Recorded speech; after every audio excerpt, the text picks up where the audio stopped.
Esta semana se celebra en Honduras la Semana de la Solidaridad de las Personas con Discapacidad. En Honduras hay alrededor de unas 800,000 personas que viven con discapacidad. Pero en el marco de esta Semana de Solidaridad de las Personas con Discapacidad, hoy queremos hablar con las personas que, buscando mejores oportunidades, salen expulsados de su propio país y se lanzan en la búsqueda del mal llamado sueño americano. Es tanta la tragedia que en Honduras ya se contabilizan más de 450 personas que viven con discapacidad, producto de haber sido arrollados por la bestia de acero, tal y como le llaman al tren de carga que cruza el territorio mexicano. Le saluda a José Peraza, y para hablar sobre esta tragedia, contrarrestada también con la lucha y la esperanza de estos hondureños y hondureñas, hoy me acompaña en esta entrevista de análisis del programa Directo al Grano por la Asociación de Radios Católicas de Honduras Arca, José Luis Hernández. Es un joven que, como muchos otros, el sueño americano se convirtió en una pesadilla permanente. José Luis, bienvenido y gracias por aceptar esta plática, gracias por acompañarnos. Bienvenido, José Luis. Gracias a ustedes por la invitación y para hablar de este tema que es tan importante, el tema de discapacidad aquí en el país. José Luis es miembro de la Asociación de Migrantes Retornados con Discapacidad, AMIRREDIS.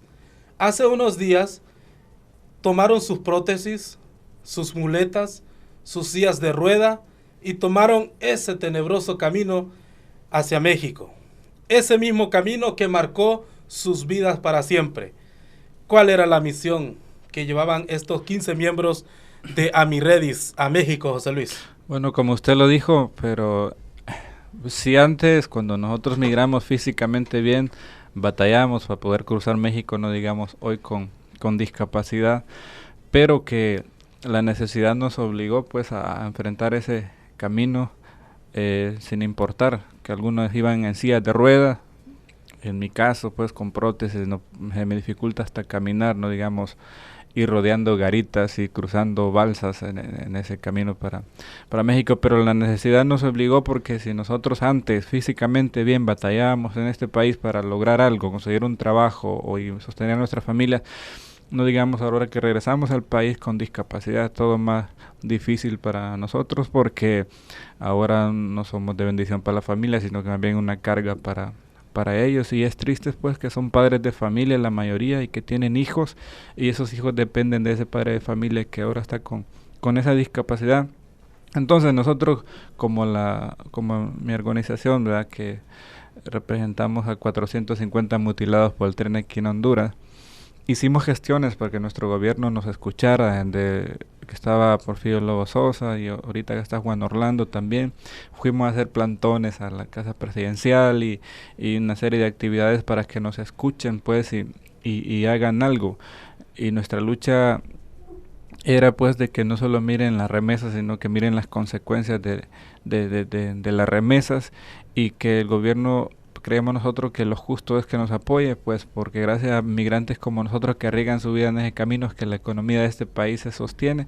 Entonces eso es en lo que nosotros nos basamos para luchar, y al ver nosotros que éramos ignorados en nuestro propio país, sin importar que somos personas especiales, se supone, y pues no los tomaban en cuenta, los ignoraban, y debido a esa desesperación fue que nosotros migramos otra vez para México a ser escuchados allá por las autoridades de allá, ya que aquí no somos escuchados. Salieron un 20 de marzo.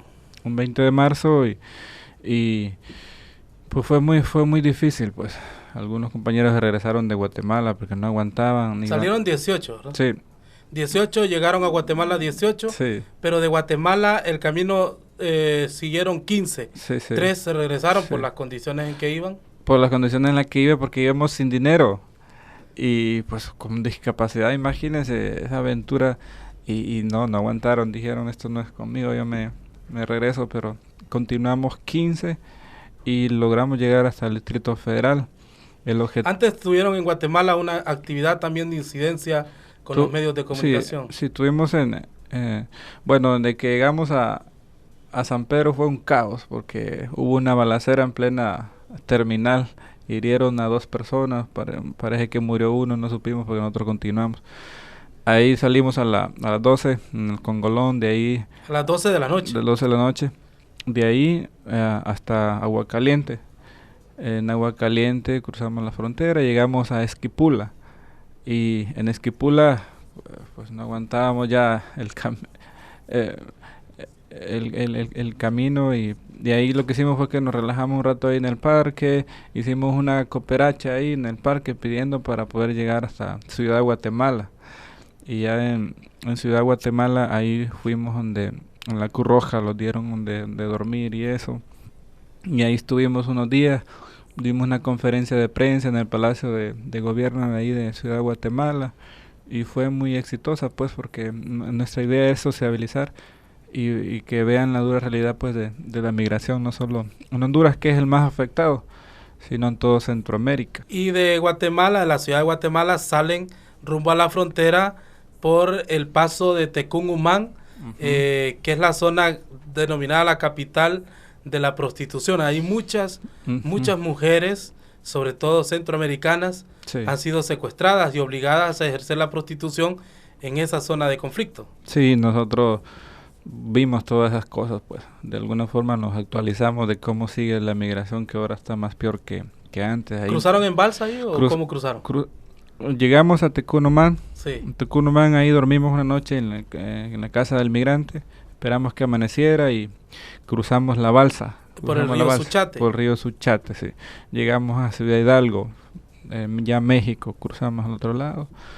Y ya de ahí pues nos fuimos al albergue de Belén, en Tapachula, allá en Tapachula. Del albergue de Belén no les gustó porque era un caos ahí, no podíamos estar. Después nos trasladamos al albergue El Buen Pastor, donde doña Olga, y ahí tuvimos como 10 días, pues, porque estábamos gestionando que nos dieran nuestro permiso para circular libremente por ¿Ahí México. buscaron autoridades hondureñas en Tapachula? Buscamos a nuestro cónsul, y es lamentable, pues, como este hombre más bien, en vez de ayudarlos, más bien los mató la moral, diciéndoles que era absurdo lo que estábamos haciendo, que íbamos a hacer, cuál era nuestro objetivo, y bueno, al final nos conformó con 200 pesos y nos mandó otra vez para el albergue. Ni siquiera volvió a ver si teníamos comida, si teníamos que comer, o sea. Y pues nosotros decimos, puchica, si hacen esto con una asociación que somos 15 personas con discapacidad que amamos, no digamos lo que pasa con un migrante común y corriente que va solo, desprotegido, sin ayuda de nadie, pues, o sea, son ignorados prácticamente. ¿Cómo logran el permiso para poder avanzar hacia el Distrito Federal, hacia la Ciudad de México, que era el objetivo de ustedes, llegar hasta allá y hacer esta incidencia y buscar la ayuda, el apoyo y que el escucha también de las autoridades mexicanas? ¿Cómo logran ustedes el permiso temporal para poder circular en territorio mexicano? ¿Cómo logramos esto? Fue gracias a los medios de comunicación, que tuvo mucho impacto nuestra ida allá. En los medios de comunicación dieron a conocer nuestro propósito de nuestra ida allá y presionaron. De tal forma que nosotros, ya viendo que en Tapachula hasta nuestro propio cónsul nos estaba poniendo trabas para que nosotros no continuáramos, decidimos salir de Tapachula hasta Arriaga, pues sin importar que los agarraran o no migración. Y bueno, y nosotros decidimos que nos íbamos a ir en el tren, y la amenaza que nos íbamos a subir en el tren y que nos íbamos a subir en el tren otra vez. Y bueno, nos fuimos hasta Arriaga, cruzamos 2 garitas y nos los detuvieron, nos dejaron pasar, como le repito, por la presión de los medios de comunicación que ya iban con nosotros.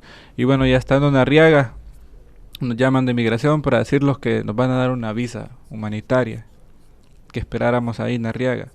Y entonces de Tapachula fueron hasta Arriaga para llenar los papeles y fotos y unos formularios que hay que llenar.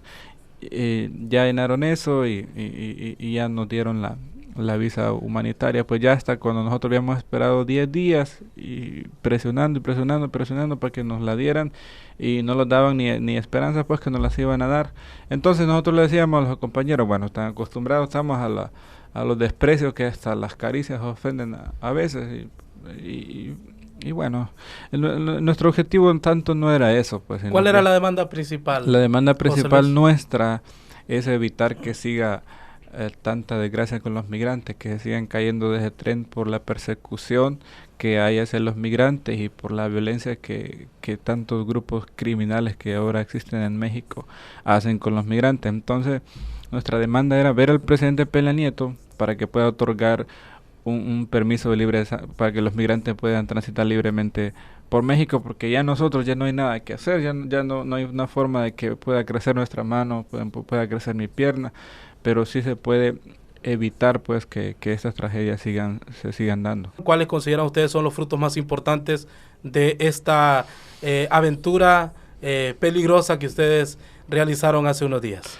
Bueno, el fruto más importante que fue hacer incidencia. Ahora todo México y todo el mundo, pienso yo, que sabe de nuestra organización, se sabe la problemática de la migración, no solo en Honduras, sino en todo Centroamérica, y que fuimos pues como una piedra en el zapato, tanto para el gobierno de México como para el gobierno de Honduras, pues que quién debe de preocuparse por esta problemática. Pues no puede ser que solo en Honduras hayamos 452 mutilados por el tren y 500 personas desaparecidas y con 8 millones de habitantes apenas, y nuestro gobierno no le preste importancia a esta dura realidad. Pues entonces eso creo que no, por la trascendencia que hemos tenido, esperamos que ahora sí se preocupen por esto. Entonces abrimos brecha y bueno, ahorita esto dio algunos resultados, por ejemplo en Veracruz, si no sabía, ya dieron permiso para que los migrantes puedan transitar libremente por ahí, y fue gracias por el estado de Veracruz. Por el estado de Veracruz, y fue gracias a incidencias como la que nosotros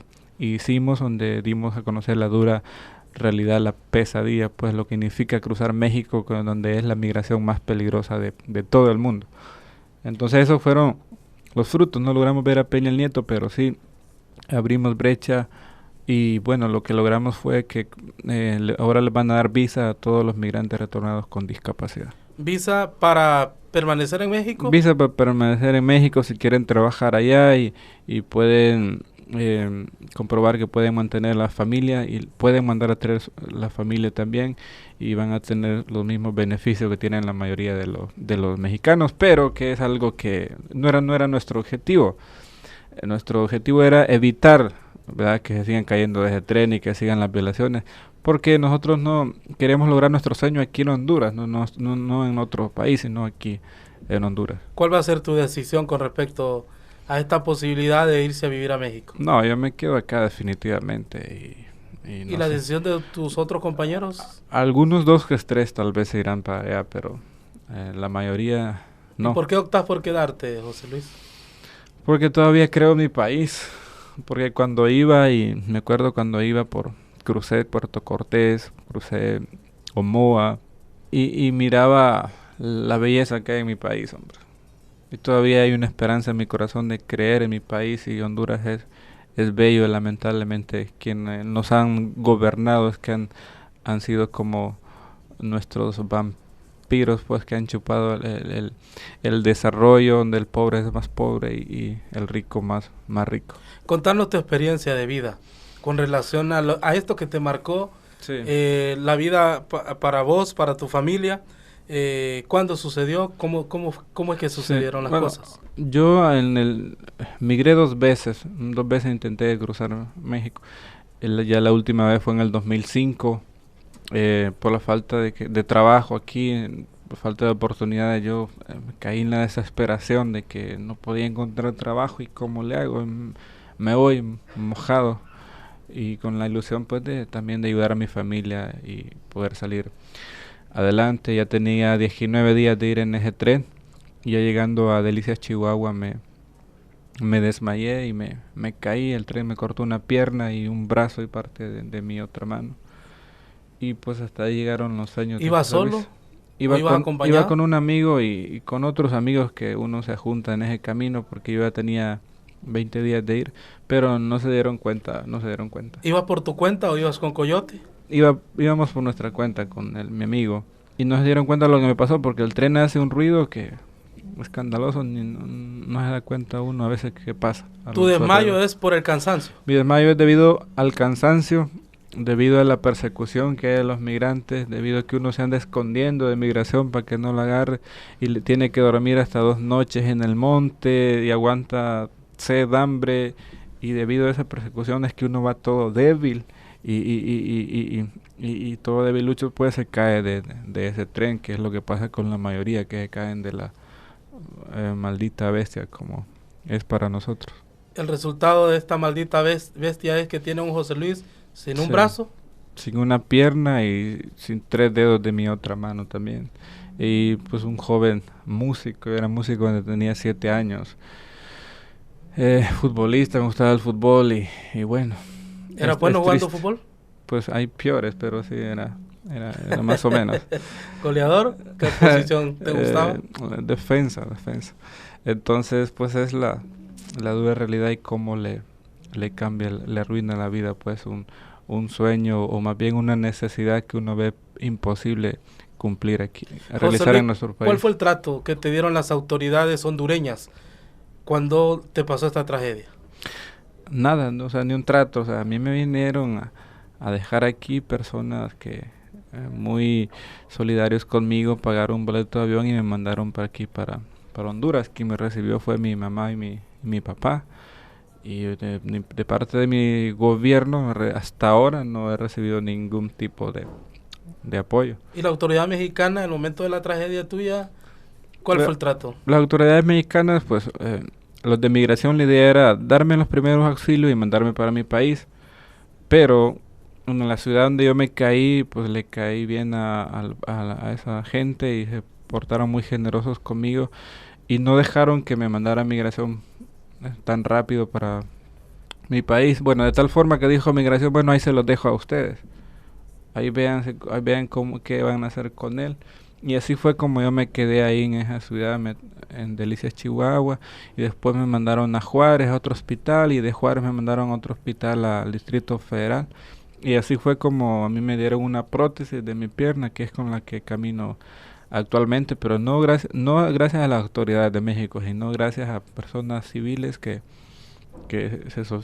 fueron muy generosas conmigo y me apoyaron en mi 1 año y medio que estuve allá internado en 3 diferentes hospitales. Y cuando volviste a Honduras, ¿con qué país te encontraste? Con un país, una polvazón que mira uno para empezar las calles, una delincuencia exagerada y realmente que da no sé qué. Hay que tener bastante fuerza mental uno para soportar tanto atropello, tanta desgracia, tanta miseria pues en la que se vive en este país donde pues no ve uno con discapacidad cómo poder salir adelante, donde todavía hay discriminación lamentablemente. La cultura de nuestro país es bien complicada, creo que,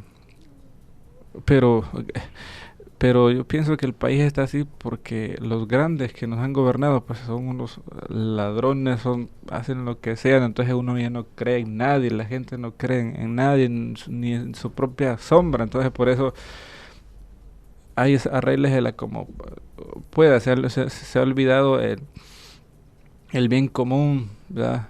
Ya el amor al prójimo, por la zozobra pues en la que se vive en el país, por la inseguridad y la corrupción.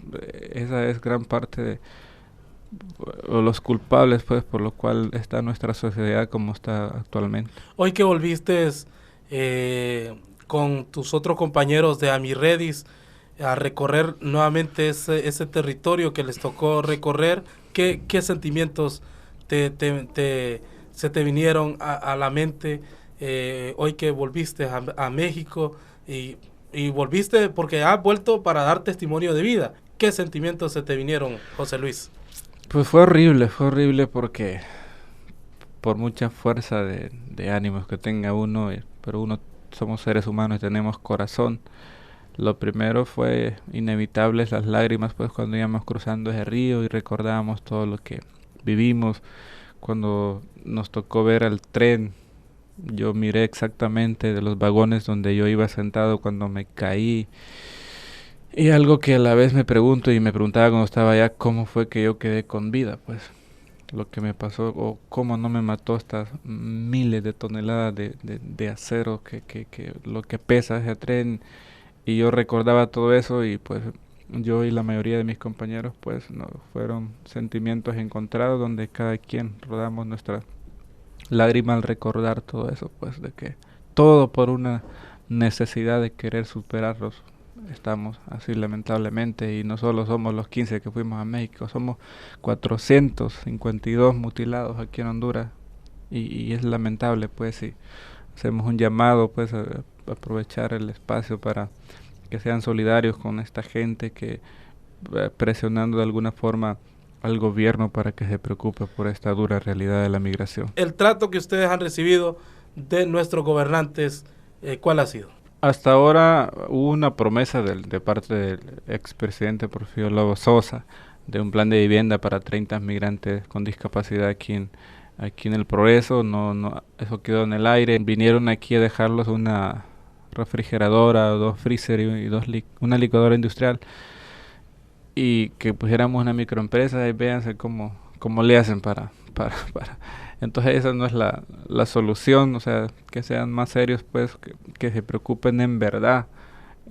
Con eso no van a solucionar los problemas de 450 personas que están así con discapacidad. Entonces que haya una política más seria pues para poder apoyar, porque nosotros no tenemos necesidades no solo de un trabajo, sino de un plan de vivienda, que tengamos seguridad alimentaria, ¿verdad? Acceso a medicinas, educación o becas para estos hijos de estos padres que retornaron con discapacidad al país. Creemos que sería lo justo, y no solo para nosotros, sino para los miles de personas que viven con discapacidad en el país, donde no hay ningún tipo de apoyo. Pues por ejemplo el bono 10,000, ¿por qué no se le dan a las personas con discapacidad?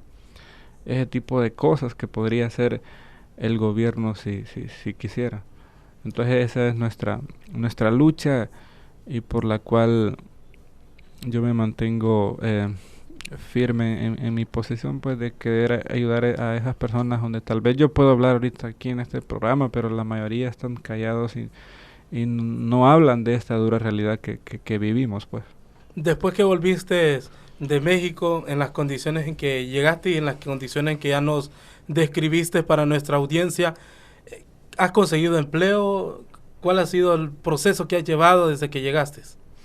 Pues no he conseguido trabajo. Me he involucrado en algunas organizaciones donde colaboro de vez en cuando ahí hablando de la problemática de la migración, pero un trabajo así fijo o más bien es voluntariado lo que hago. No recibo ningún sueldo por ninguna organización, menos de parte del gobierno. Entonces mi idea es conseguir un trabajo, porque yo creo que por ejemplo todos de alguna forma podemos trabajar, pero como le repito, pues si antes era difícil físicamente bien conseguir un empleo para nosotros, no digamos ahora con discapacidad. Aunque hay ley que obliga a las empresas, pero no se cumplen. Hay leyes para los discapacitados de descuentos en farmacias, en hoteles, en autobuses, en muchas partes, en estadios, pero usted va con una tarjetita que le dan a las personas con discapacidad y bueno, ellos lo que dicen, bueno, si yo quiero te doy el descuento, si no quiero no, si eso a mí no me importa. Pero, o sea, no hay una ley que multe a la persona, y no solo con las personas con discapacidad, por todas las leyes. No hay una ley que exija y que haya una sanción pues para quien no cumplan este tipo de leyes que ya existen, no solo para las personas con discapacidad. Y como sociedad, ¿cómo los tratamos ustedes? ¿Cómo los vemos a ustedes? Pues creo que como sea, pues la mayoría de los hondureños tienen un buen corazón. Lamentablemente no tienen tal vez los recursos para tal vez poder ayudar. Lamentablemente nuestro país la gobiernan como 11 familias y pues son los que tienen el dinero del país, pero sí, la mayoría se comporta bien, solo que la cultura de nuestro país es bien complicada, pero la discriminación también, pero creo que podemos cambiar y pues nosotros estamos haciendo la lucha para cambiar pues que ya no nos vean como un estorbo, sino que nos vean como seres humanos que somos y que ante Dios somos todos iguales y que nunca se sabe lo que nos puede pasar el día de mañana. ¿Cuál es tu mensaje, José Luis, para esta población hondureña que nos escucha, que tiene las intenciones de salir? Son tantos los riesgos que yo aconsejaría, pues no se vaya y no arriesgue su vida porque va a llegar a Estados Unidos y allá va a encontrar trabajo también. Más bien hay que organizarnos y ver cómo pues poder exigir aquí ante el gobierno que dé más, que crea más fuentes de trabajo para no verse uno en la obligación de irse, porque son tantos los riesgos. Hoy no solo es migración, el crimen organizado, son las maras, son la extorsión, redes de prostitución, narcotráfico. Bueno, son tantos los riesgos que le aconsejo pues que no se vayan, que no tomen esa decisión de emigrar. Muchas gracias por regalarnos esta entrevista. Te agradecemos y por tu testimonio de vida, que no solamente lo has dado aquí, has tenido otros espacios, sí, la oportunidad de darlo, de motivar a mucha gente en el país y fuera del país, por las condiciones pues en que nos toca vivir. Muchísimas gracias.